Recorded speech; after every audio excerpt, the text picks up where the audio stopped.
Olá, meu nome é Arthur Rodrigues Oliveira, faço parte do Grupo 1 juntamente com Arthur Barino Cortez, e aqui nós estamos na terceira etapa da apresentação do trabalho de máquinas de fluxo como requisito parcial para a obtenção de aprovação na disciplina e posteriormente a obtenção do diploma como bacharel em engenheiro mecânico. O nosso grupo tem o seguinte tema, que é a previsão de cavitação e técnicas de mitigação em turbinas hidráulicas do tipo Francis. E nessa parte iremos adentrar um pouquinho mais a respeito dos detalhes da cavitação e também um pouquinho da forma construtiva de como são essas turbinas. Passando o slide, uma introdução sobre a turbina France, que é uma das turbinas que são mais utilizadas no mundo inteiro, sendo muito utilizada em hidrelétricas de grande porte e também de pequeno porte, de médio porte, variando o seu uso, sendo mundialmente difundido. E como podemos ver na imagem ao lado, uma das partes integrantes é o próprio rotor, a caixa espiral, caracol ali como está sendo chamado, em alguns locais são chamados também de voluta, onde o fluido escoa, o distribuidor responsável pelo direcionamento do fluido e o próprio eixo, que faz a movimentação desse conjunto.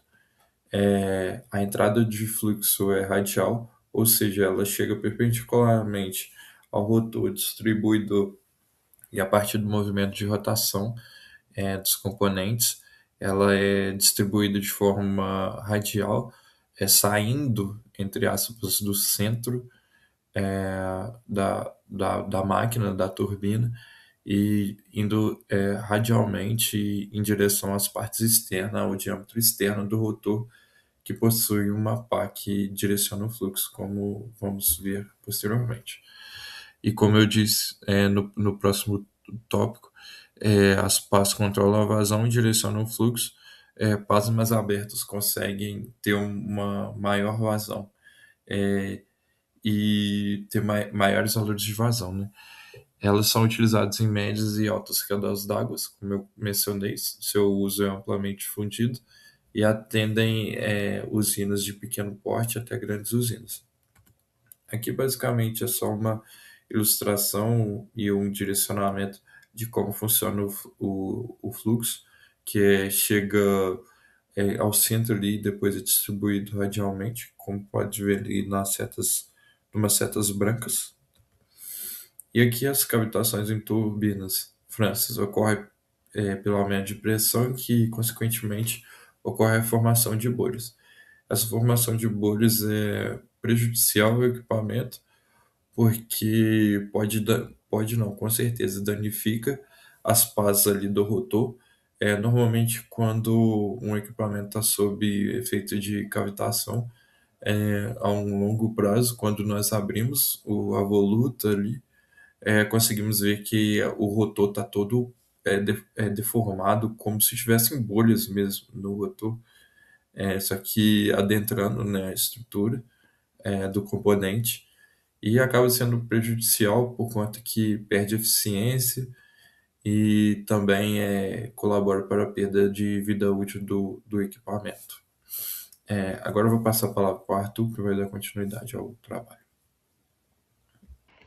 Olá a todos, meu nome é Arthur Barino, participante do grupo junto com Arthur Oliveira, cujo tema é a cavitação em turbinas Francis e como prevenir esse fenômeno que é tão desejado para nós engenheiros. Bom, nesse vídeo vamos abordar um dos principais fenômenos, né, que são mais importantes no funcionamento das turbinas hidráulicas, que é a cavitação, como eu já falei, que é muito desejado, e é um dos maiores desafios para nós como engenheiros nas usinas hidrelétricas, porque afeta diretamente na operação, na produção e, consequentemente, até no meio ambiente para os operadores ali, porque, como a gente vai ver mais à frente, causa muito ruído, muita vibração, e isso causa um certo desconforto para quem está operando a mesma. Bom, hoje a gente vai destrinchar um pouco mais a respeito desse tema, porque no primeiro vídeo a gente deu um panorama, eu mostrei um exemplo de turbina física na mão aqui, com partes, a entrada radial, a saída dela, mas hoje a gente vai dar um panorama mais aprofundado, com temas mais técnicos a respeito das turbinas França e a cavitação. Vamos ver o que é a cavitação, como ela ocorre, quais são os seus efeitos e como esse fenômeno pode ser prevenido, previsto, né? Utilizando as ferramentas modernas que a gente tem hoje aí, análise de CFD e entre outros também, né? O próprio ruído, dependendo do quão o operador é experiente nessa área, o ruído já pode ser identificado, já pode entender o que está acontecendo na cavitação e prevenir a mesma. Isso aí vai ser tratado ao longo do vídeo. Mas afinal, para os leigos, o que é a cavitação? Primeiramente, ela acontece pelo aumento da pressão interna de trabalho da nossa turbina Francis. Com isso, vai acontecer a formação das bolhas, que é normal, por ser um fluido água, o fluido de trabalho dela. Com isso, acontece o colapso das bolhas e, posteriormente, a erosão das mesmas, que aí vai causar o ruído, a vibração e a erosão das palhetas guias, que a gente vai ver também no decorrer do vídeo. Mas, principalmente, ela ocorre porque a pressão local da água diminui abaixo da pressão de vapor. E, nessa condição, parte da água que está dentro da turbina em operação muda de estado. Ela sai do estado líquido e para vapor, formando microbolhas, né? Pequenas bolhas. Essas bolhas vão acompanhar o fluxo, né? O escoamento da turbina, que principalmente pela força centrífuga do centro, ela vai alcançar regiões de pressão maior, né? Que então vão aumentar a pressão novamente. E quando isso acontece, elas vão implodir de forma rápida, né? De forma espontânea. Então não tem como prever muito isso. Acontece e aí essas bolhas de repente acontece a implosão das mesmas. Embora essas implosões sejam pequenas, né? Elas vão gerar ondas de choque de alta intensidade, né? De comprimento de onda grande, capaz de produzir pressão local muito elevada e, supostamente, prejudicar a estrutura metálica da nossa turbina. Com o tempo, esse processo, né, de implosão e vibração e erosão causa um desgaste e acontece, então, a famosa erosão por cavitação. Como eu já havia mostrado o exemplo físico da turbina no outro vídeo, eu vou passar um pouco mais rápido aqui, mas relembrando, a turbina França é classificada como uma turbina de reação. Por quê? Porque ela opera convertendo simultaneamente energia de pressão e energia cinética da água, porque a água entra com velocidade inicial na turbina alta, e energia mecânica, né? Porque aí você tem uma diferença de queda de água e aí acontece a transformação dessas energias em energia mecânica principalmente. Relembrando então um pouco da dinâmica do funcionamento da turbina Francis, a água entra com energia cinética alta e velocidade radialmente na caixa espiral da turbina Francis, passa pelas pás diretrizes que o Arthur mostrou para vocês no GIF na apresentação, e que essas pás vão controlar a sua vazão e a sua direção, dependendo do seu interesse, da sua aplicação, atravessa o rotor da turbina e sai axialmente pelo tubo de sucção, que vai ser aplicado em outros locais. Durante esse percurso que eu comentei, entre entrada e saída, acontece uma variação alta de velocidade e pressão. E, segundo a equação de Bernoulli, que a gente vê em mecânica dos fluidos, que é uma equação bem universal assim, quando a velocidade aumenta, a pressão diminui. Ou seja, se a pressão atinge valores inferiores à pressão de vapor, é onde acontece o processo de cavitação, que é o que eu estava falando. Migração de áreas de baixa pressão para áreas de alta pressão. Mas aí vem a pergunta, aonde que acontece a cavitação para poder ser percebido pelo operador? Principalmente nas pás do rotor, que é onde está recebendo a água, o fluido e a energia cinética, né? No bordo de fuga, que é onde a água está saindo, depois passa pelo rotor, e no tubo de sucção, que é depois mais acima da turbina. Então esses são os principais locais mais suscetíveis a essa variação de pressão e de velocidade que vai gerar posteriormente a cavitação. Bom, falando um pouco das consequências da cavitação, e como a gente já tinha mostrado no outro vídeo, como ficam as pás erodidas, né, pós-cavitação, a primeira consequência seria essa erosão do material, por ele não aguentar tanta pressão, né, e tanta, vamos dizer assim, impacto que acontece justamente nessa implosão das bolhas. Com o passar do tempo, surgem pequenas crateras, pequenas trincas, pequenas fissuras que vão comprometer o perfil hidráulico das pás, posteriormente soltar limalha e pedaços e aí comprometer totalmente a operação, até chegar um ponto que a turbina não vai ter mais eficiência, né? Não vai chegar a eficiência a zero, porque ela não vai conseguir mais comprimir o seu líquido, né? O seu fluido de trabalho e gerar energia com isso. Então, ou seja, a eficiência dela vai cair. Sem falar também, como eu já tinha falado, não aumenta a vibração, no ruído característico de cavitação, que é semelhante ao impacto de pequenas pedras. A gente pode perceber lá no laboratório de ciências térmicas e hidráulicas, quando faz o experimento e chega um certo momento, quando a gente está mexendo na válvula, que começa um barulho, parece que tem brita, pedras dentro da tubulação, é quando está acontecendo a cavitação, que é justamente essa mudança de estado. Aumento dos custos de manutenção, porque vão ter grandes paradas para substituir essas pás, né? As pás diretrizes, e posteriormente recuperação talvez das estruturas, com isso mais custos, né? Porque o interessante é sempre fazer uma manutenção preventiva e não uma corretiva em caso de falha, né? Se o problema não for tratado, vão acontecer falhas estruturais importantes e posteriormente ter acidentes, quem sabe. Aprofundando um pouco agora dos métodos de mitigação da cavitação, o principal, depois de mais estudos após o último vídeo, seria principalmente o CFD, que seria a análise, né, dinâmica dos fluidos computacional, também conhecido como CFD. Por meio dessa técnica, é possível simular como que vai ser o comportamento do escoamento da água antes mesmo da sua fabricação, antes mesmo de colocar em prática, antes mesmo de comprar uma turbina comercial ou então projetá-la, né? O software calcula a distribuição de pressão em cada local e a velocidade, né, da máquina também, a velocidade em cada ponto, como vai acontecer. Então, justamente prever o que a gente está falando sobre essa variação de pressão e velocidade. Então, com o CFD, você consegue ter essa previsão e, posteriormente, entender a eficiência da sua máquina, durabilidade, se vai acontecer a cavitação, se existe essa possibilidade.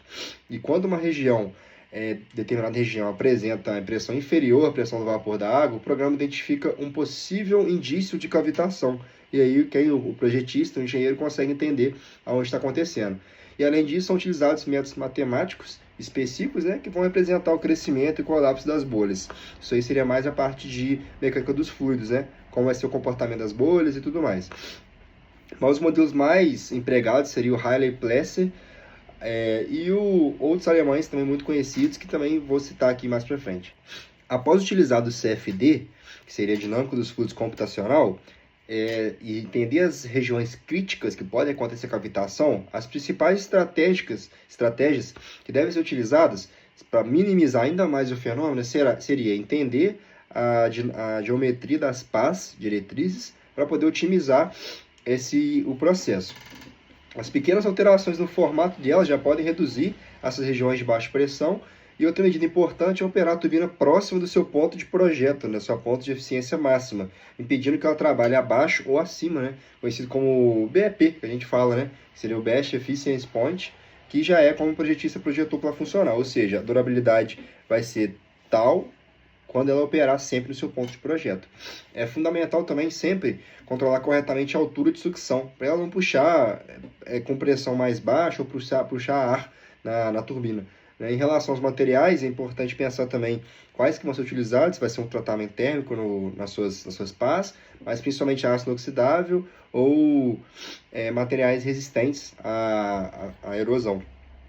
E principalmente o monitoramento contínuo do operador. Como a gente viu no outro vídeo, também agora mais aprofundado, o operador tem que estar sempre ligado com os sensores, com o ultrassom e a própria experiência dele de chão de fábrica, né, para entender como que está acontecendo a operação, se a turbina está no seu ponto de projeto, se ela está com um ruído excessivo, que é anormal, o famoso barulhinho das pedras que a gente estava falando, e essa questão da acústica, né, para poder detectar precocemente o início da cavitação e não comprometer a operação da turbina.